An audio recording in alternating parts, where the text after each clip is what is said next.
Transformer sa vie en vie extraordinaire. Dans cette session avec toi, j'aimerais te parler de transformation au quotidien, du fait d'avoir une vie qui te supporte jour après jour. En effet, il y a plein d'occasions où on se sent découragé, on ne se sent pas valorisé, on se sent un peu mis hors retrait. Parfois, ça peut être dans un groupe d'amis, ça peut être au travail, par ton manager, par ton boss, et tu te sens simplement hors retrait. Tu as l'impression que on ne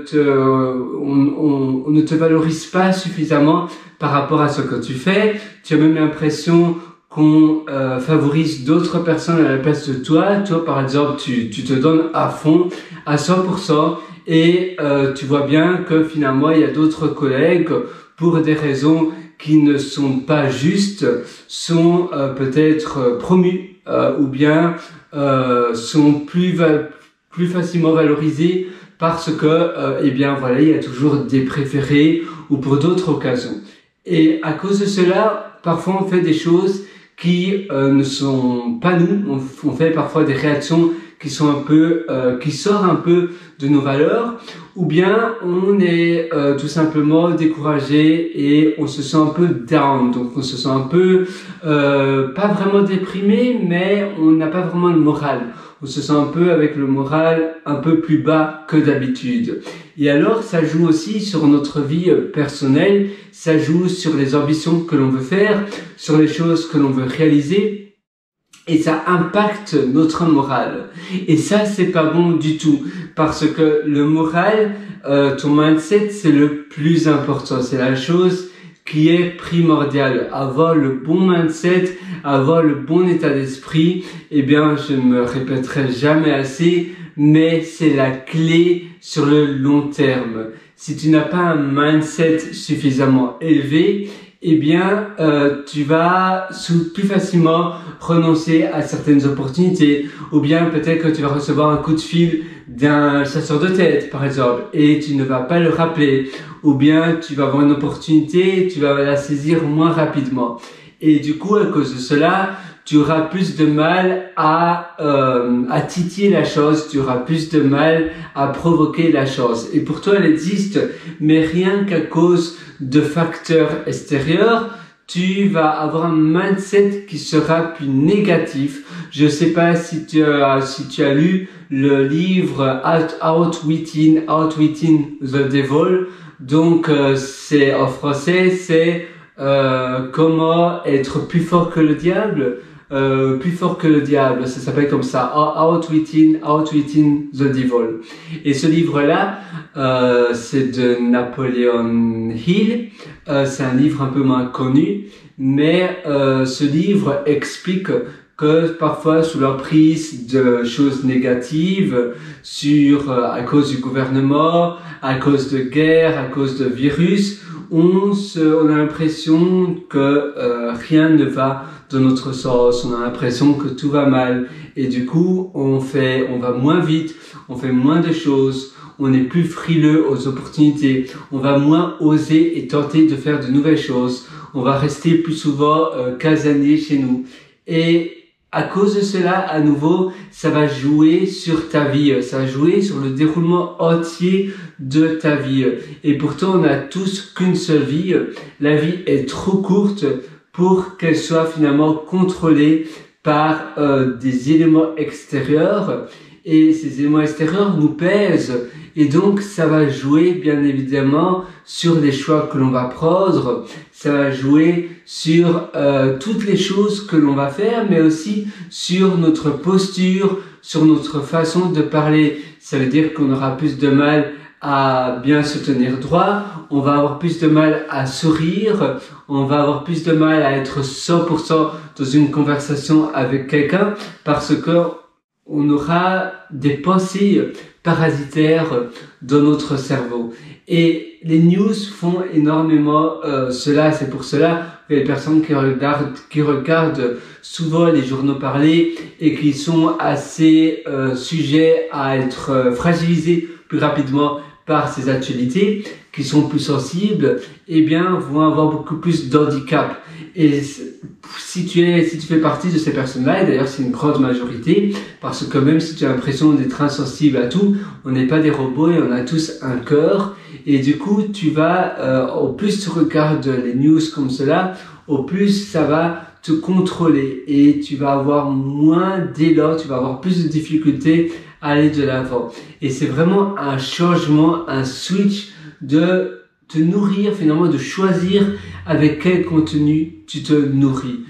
Dans tous les jours, tu te nourris simplement de contenu, des bons contenus pour toi. Et souvent, moi, j'entends tellement de personnes alors qui me répondent « Ah oui, mais alors comment je suis au courant des choses ?» Premièrement, la plupart du temps, les choses que l'on entend dans les journaux parler, sur les flux d'actualité, sur les réseaux sociaux, eh bien, ne sont pas du tout directs avec notre vie, n'ont pas du tout d'impact direct ou même pas du tout de relation avec notre vie. Tout ce qu'on écoute, ce sont des faits divers de personnes que l'on ne connaît même pas, ce sont des célébrités, ce sont des choses qui se passent dans d'autres pays ou même dans notre pays, mais ça n'impacte pas notre vie personnelle. La deuxième chose, c'est savoir cela, c'est bien, mais de toute façon, c'est rien faire. C'est souvent des choses où on n'a pas de contrôle. Au lieu d'être 100% présent dans notre vie personnelle et donc d'avoir le contrôle sur notre vie et d'avoir un impact à notre échelle, on va s'informer de choses qui sont premièrement décidées par les journalistes. Ils nous montrent simplement ce qu'il a envie de nous montrer. C'est toujours des choses négatives pour qu'on soit addict à ces flux d'actualité. Et voilà, on sait rien y faire. Ça va simplement nous accabler. Et l'accablation ne résout rien, on sait rien faire avec. Et finalement, enfin, si tu regardes rien, si tu regardes aucun flux d'actualité, tu seras toujours au courant par le biais de tes amis s'il se passe quelque chose d'assez grave. Tu seras au courant sur les réseaux, sur les réseaux professionnels. Par exemple, moi, je travaille dans une société où on utilise Slack et on a des channels avec mes collègues aussi. Je serai directement au courant si ça impacte ma vie personnelle directement. Par exemple, quand il y a eu la pandémie du Covid, le Covid-19, eh bien, directement on était au courant qu'il fallait plus aller à la société et qu'il fallait travailler de chez nous. Et puis, quand on pouvait retourner à la société, eh bien, la personne des ressources humaines nous ont dit, voilà, maintenant, c'est bon, le gouvernement accepte à nouveau qu'on sort de la rue pour des raisons non essentielles et qu'on aille travailler dans la société. Et on était au courant sans évidemment nous informer par les news ou autres. On sera au courant par le biais de notre boss ou par le biais simplement de nos colocs si on habite avec d'autres personnes ou par le biais de notre famille. Et de toute façon, si tu sors de la rue et que tu vois qu'il y a personne, quelque chose de bizarre, tu vas te dire, ah tiens, c'est bizarre, et tu vas demander à des personnes, tu vas demander à ton voisin alors. Mais tu vois, il y a toujours une manière, et il faut pas être scotché à la TV ou regarder les news tous les jours pour être au courant de cela. Parce que, de toute façon, si tu fais cela, eh bien, ça aura vraiment un impact très négatif sur ta vie. Et à nouveau, ta vie, tu n'en as qu'une seule. Mieux vaut te consacrer à faire des choses où tu peux vraiment avoir le contrôle et vraiment pouvoir faire de vraies choses plutôt qu'être finalement un peu comme une marionnette et être dicté par les flux extérieurs qui de toute façon n'ont pas de lien direct avec notre vie. Alors, j'aimerais aussi te parler de bien-être. C'est important de te reposer, d'avoir des moments pour toi et d'avoir des moments de repos où tu peux tout simplement te relaxer. Des moments où tu peux simplement souffler, prendre un bon chocolat chaud, simplement boire une bonne boisson, aller peut-être au bar, etc.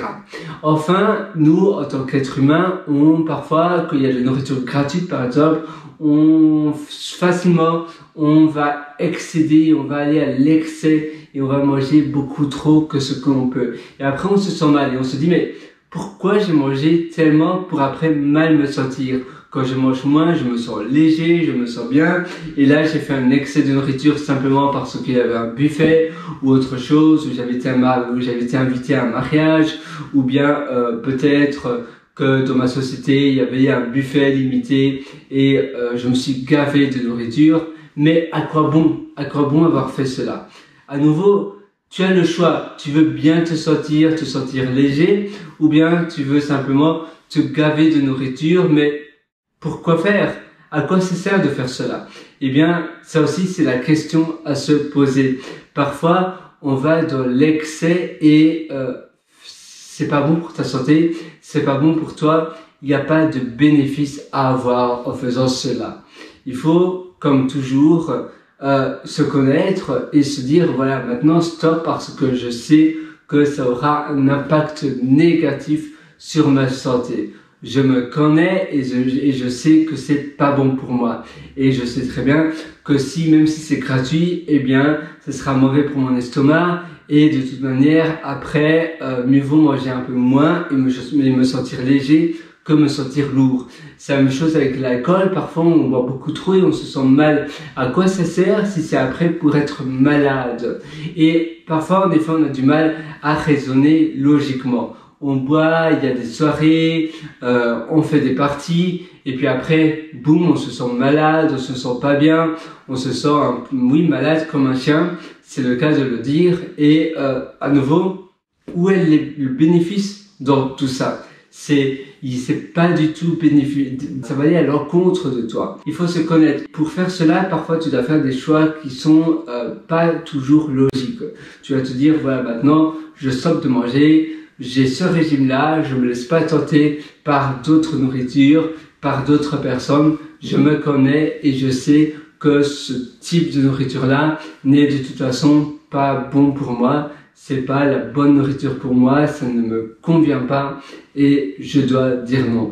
Et c'est important de savoir où dire non, où dire stop. Sinon, tu manges, tu fais plein de choses, tu te gaves et il n'y a pas de limite, il n'y a pas de fin, et après tu te sens lourd et ton moral va aussi descendre, ta ligne va être moins bonne, ça va impacter ton moral, mais aussi ta santé, ton sommeil, etc. Et donc finalement, ça aura un effet on va dire, de cercle vicieux.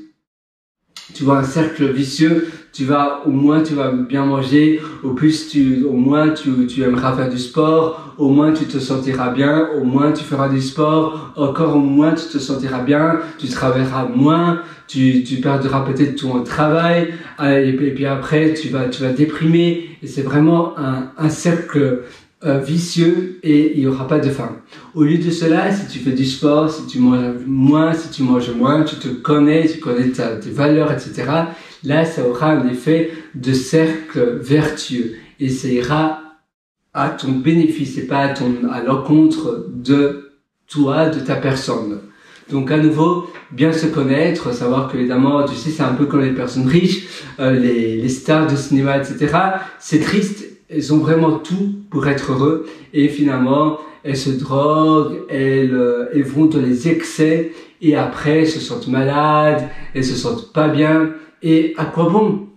C'est à se demander quel est finalement l'intérêt, le bénéfice dans tout ça. Voilà, c'est tout pour cette session. Moi, du fond du cœur, je te souhaite tout le meilleur pour ta vie. Agis, fais des choses et apprends à te connaître, c'est le plus important. Et je te donne rendez-vous dans une prochaine session. À très bientôt. Ciao!